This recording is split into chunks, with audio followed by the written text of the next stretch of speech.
Hello everybody, and this is a little bit of feedback on some of the questions that at least 50% got wrong during the AP practice exam. What we will do is that I'm going to go really quick through those questions, starting with question number 11 on the free exam, where it says which of the following should be used to replace line 1 in the sequence search rec helper.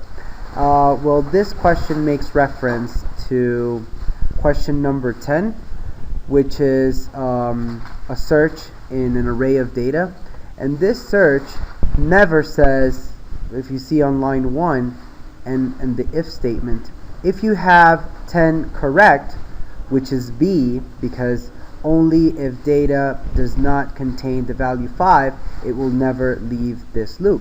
So in this case, that would be an error, okay? Because it will reach 0 and then it will go out of bounds. So it is important that for 10 you should have chosen B, 2 only, because if the target or the target 5 is not in the array, it will go out of bounds in a certain point. Now 11 says which of the lines would actually solve this problem, and it's very simple. Of course, if when it enters the method, if last is less than 0, then return -1, because our first statement said that in case that the target value was not found, it should return -1. So this would be actually the answer. In question number 14, the most important part of all this is to understand the enhanced loop, where it says for vehicle V in all my vehicles. Remember that an enhanced loop needs to retrieve the element, okay? So this is actually an object of the vehicle class. So if we go to our answers, when it says which of the following can be used to replace the expression so that get total mileage returns the total of the miles traveled for all vehicles in the fleet, we need to start discarding a couple of things. Well, first of all, get mileage. If we go to our method called get mileage, it's this one, okay? And this will return the mileage for the vehicle, but actually we would need to use it in an object. And of course, get mileage, as you see, does not have any parameters, so A does not work in this case. Now B, my vehicles in position. Now what it's saying is that in this array, this V is not a position, this is an element, okay? So in this case, it won't work to apply this, okay? Because inside this enhanced loop, every time that I get into the list or the array list, well, this is a list, I am going to have an element or an object called vehicles. So I need to apply the method straight to my object, okay? And in that case, the only one that suits that information is v.getMileage, okay?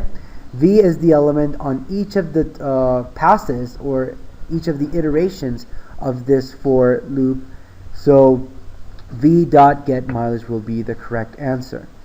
Okay, so one good tip for this is start looking at the ones that are impossible, the ones that are obvious, that cannot be used, and then try to find a reason why between 2 or 3 that you narrow down, okay? In question number 15, you needed to understand what the isSorted is about. The isSorted method just says that in the array that you have, if it's sorted in non-decreasing order, then it will return false, okay? Return true. Or if it's in ascending order, it will return true. So what you want to know is that in any case that the first number or the number in position 0 is greater than the number in position 1, then it will return false if any of those cases happen.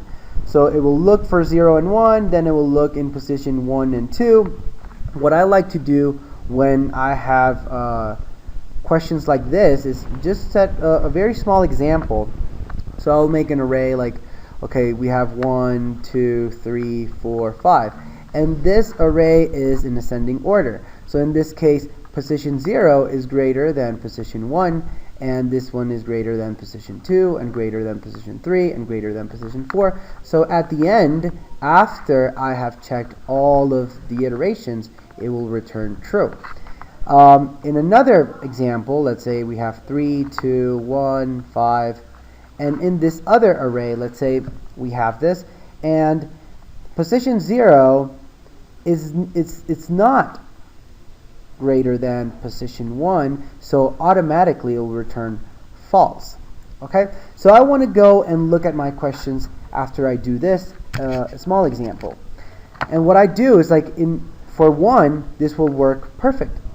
Okay, so starting in position 1, okay, and all the way to the length to less than data.length, I'll start in position 0 to position 1 and so on and so forth until I reach one case that is false. If one case is false, then it will return false. After developing all this loop, it will return true. Okay, now I look at option number 2. In this case, it starts in 0 and it goes all the way to data.length. The problem here is that when I reach the last position, here I am going to look for the position after that, and that is out of bounds. So this will give me an error because k plus 1 after I reach the last position is going to give me an out of bounds. Now in number 3, the out of bounds is fixed with data.length minus 1, so that is fixed.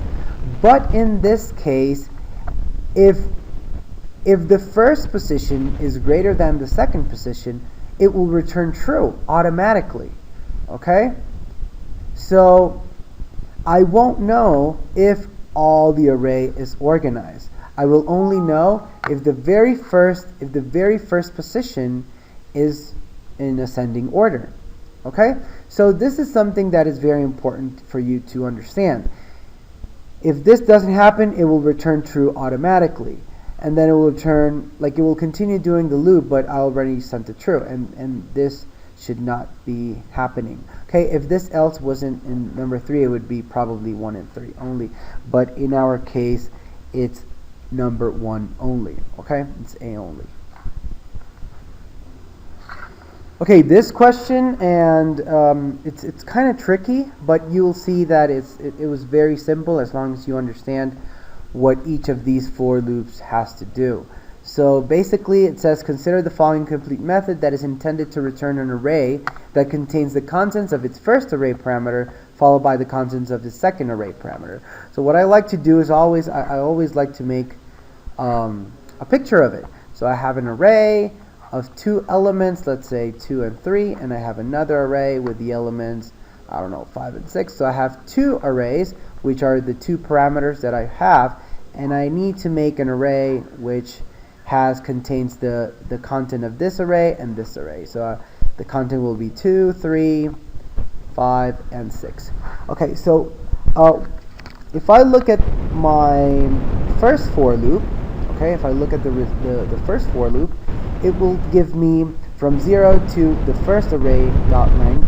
So it will put the numbers in my target array. So that is fine.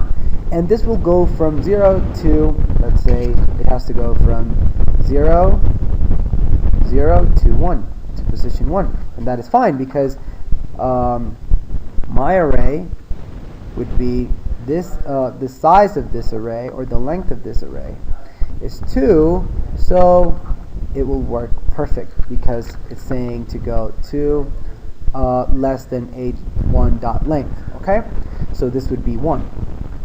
Now for my second for loop, I have to go from starting in 0 to the size of my second array, but where should I start? Okay, so where should this start in my position? And here's the tricky part, because you need to know which of these to use. Okay, so result in what position? And I look at the position that I'm here. So this position would be 2 in my new array. So which of these will give me 2? Okay, J is not 2. Okay, because that wouldn't work. Okay, because J is 1. K in this position is 0, so it doesn't work. Okay, K would be 0 plus A1 dot length minus 1. A1 dot length would be 2 minus 1 would be 1. So this would be 1. I'm sorry, 0 plus 1 will give me 1, so that doesn't work. In this case, I have 0 plus, and what is the length of my first one? And that is 2, and that is the position that I actually need. So D will be the option, okay, will be the correct answer. So as I said, it's very helpful to draw a picture and to make on your scrap paper, make this kind of like a counter example, so you know what to use. I know that I needed to expect the index 2 in my target array, and that's how I got the answer. Okay, for question 19, we have this, and this question was in one of our AP practice questions throughout the year. And the important thing is, what is the opposite of this second parenthesis? What would be to deny, or what would be the exact opposite of this? Okay, so basically, what you do when you have a problem like this is that you start eliminating parentheses and you work with your distribute property. In this case, like double negative, I cross this out, so I'll have A different than B. Okay, and this would be or, okay, because this negative will change the and for an or, and I would have, what is the opposite of this? So I make a number line, and this is what I usually do, and this is the number 7, let's say this is 0. So what are all the numbers greater than 7? So greater than 7 will be all these, okay? Now, what would be the opposite of this? What is the rest of the domain in the number line? And it would be all this, okay? It will be all this. But it is very important that this does not include 7. So the opposite would be including 7. So all the numbers less or equal than 7, okay, would be the answer. That would be the negative of this. Okay, so every time, and if you look at a little bit back, if you had the negative of B, okay, if you had this, it's actually this. Okay, that's the only way you can do it. So this is the opposite. Okay, I'm doing it on a number line. So in this case, we will look for the answer, and it would be B. You see? All the numbers less or equal than 7. So this is the tricky part. This one is easy. Okay? But this one would be the tricky part. And always have present the distribute property. Okay? This question, number 22, was also very, very interesting, because even though audiobook extends book, well, when you have something that extends another class, well, you can use the methods from your super class. But in this case, you are creating an array of books.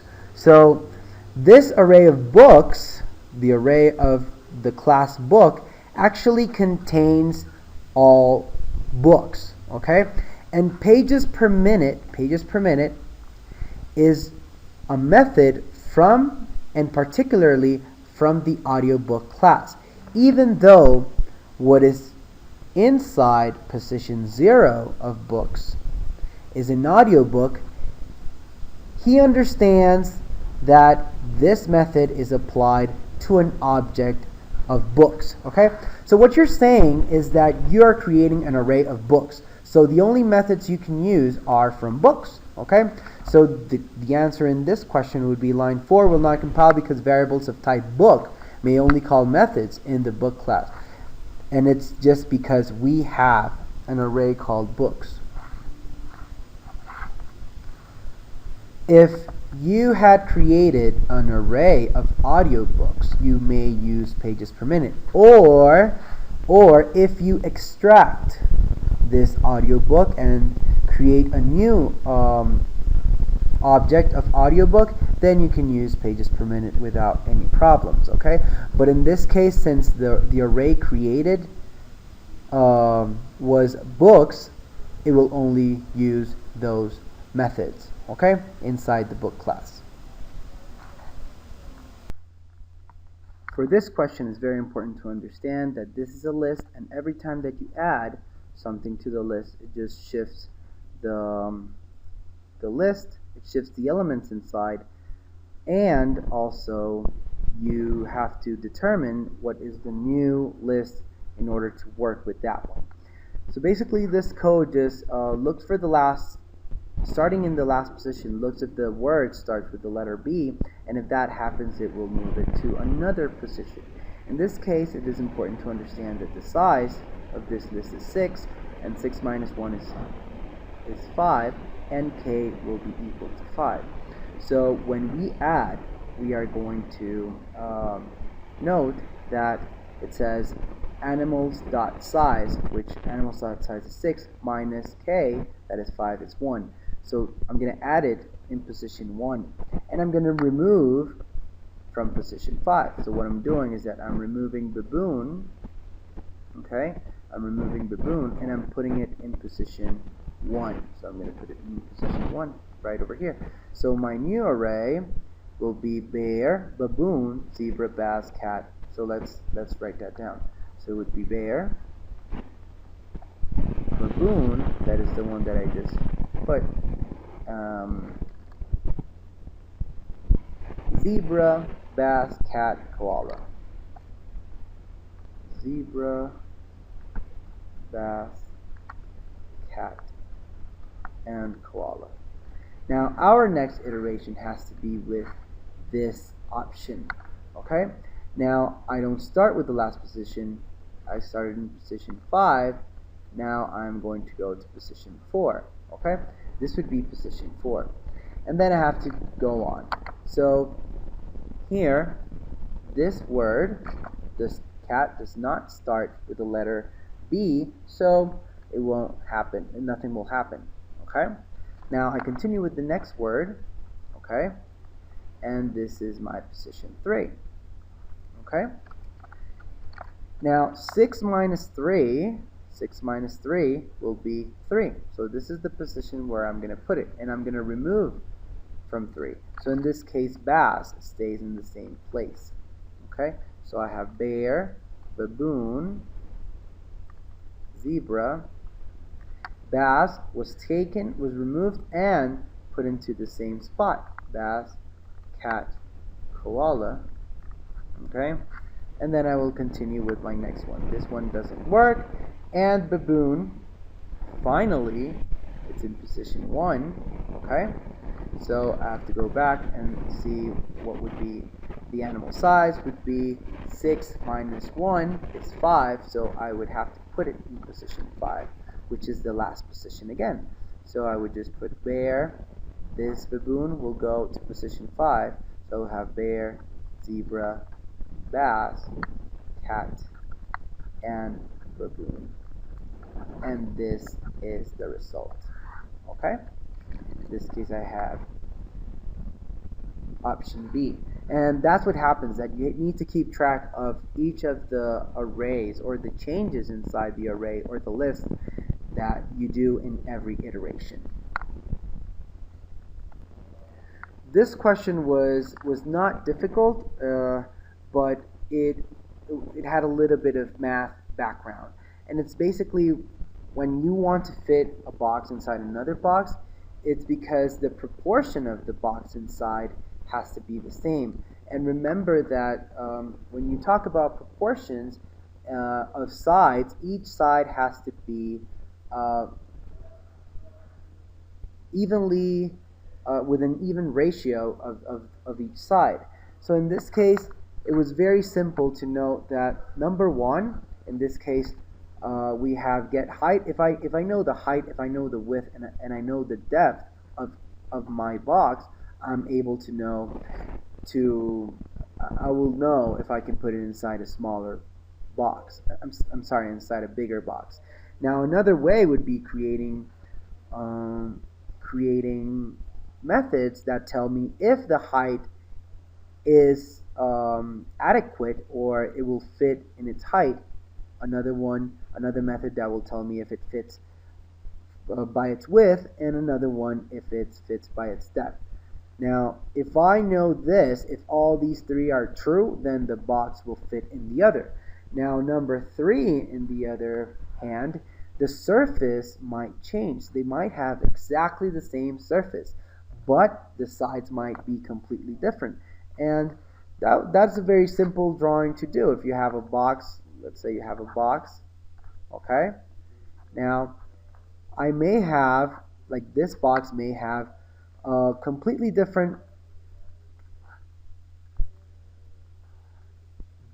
height, width, and depth, but the surface area might be exactly the same.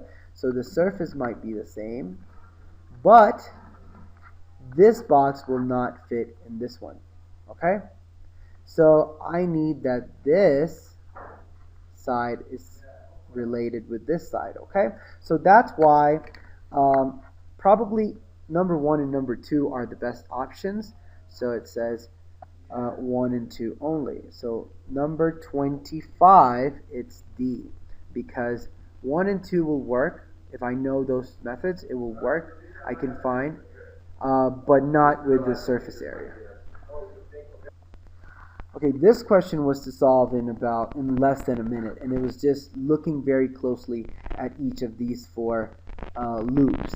Number 1, like first option, it says, okay, if I have a remainder of, if it's remainder of 2, then if it's a remainder of 2 and that's different from 0, it's because it's an odd number, so it would print x. Okay, and x, of course, if you see here, x is an element in this enhanced loop.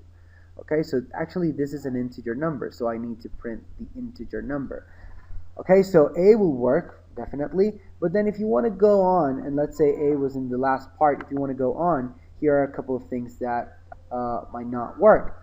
This is not an enhanced for loop, but it starts in 1, okay? This one starts in position 1.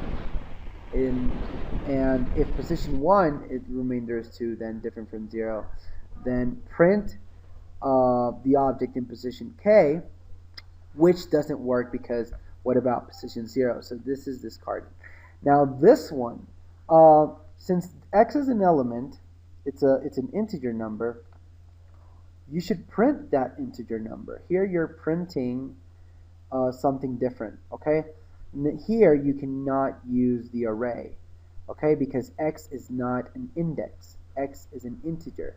This will give you the number which is in index x. Okay, and sometimes it might even be out of bounds. Now D wouldn't work also because you are printing K, and K you're printing just the index. You want to print the element, okay, the odd numbers. Okay, and here basically this is not what you want to do. Okay, this is the element. I mean, this is the integer number. This is the one that you want to find out if it's odd or even. And here you are putting that number, okay, into an index. So it happens basically the same thing. So in this case, A would be the perfect answer. Okay. This one, it looks a little bit complicated, but it's actually very simple. You have a class called point, and this has 2 constructor methods. One which is no parameters, which will take you to coordinate 0, 0. And one with parameters if you want to put that point in X and Y. Now the public class circle will use a point and a point, which is called center, and a double called radius. Now the class circle, the constructor method, uses double A, double B, which are coordinates X and Y, and double R, which is the radius. It's very simple. It's very simple because you will only need, if you're creating the class circle, you need to use the second constructor method of the point. You need A and B in order to create a circle anywhere on the grid, okay? If you do not comply with these parameters, it's not going to work. So you need to use the constructor method, the second constructor method of point, okay? Otherwise, it will create a circle without knowing, like it will start the circle in position 0, 0, and that is not what we need. Okay, so automatically 1 is discarded and number 3 is discarded because they don't use parameters. Okay, the number 3, even though you create first the constructor method, then X and Y, as you can see right over here,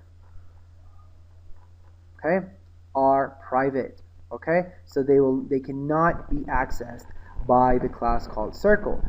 That's why number 3 doesn't work. So in this case, B only is the one possible. Okay, so even though this one can be used, if X and Y were public, it might they might be able to use it, but X and Y are private instance variables.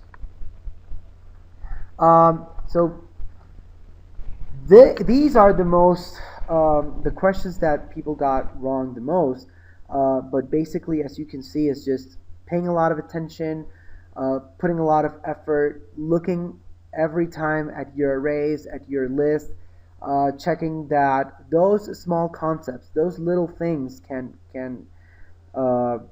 be tricky sometimes. Okay, even though 2 answers look exactly the same, look for spaces, look for things like parameters that might or not apply. So that is my advice to you before the exam. I hope you have a wonderful time in this exam. Have fun. I know it's an AP exam, so you might be a little bit stressed, but don't worry. You're going to do great because you have studied very hard throughout the year. Okay? So good luck.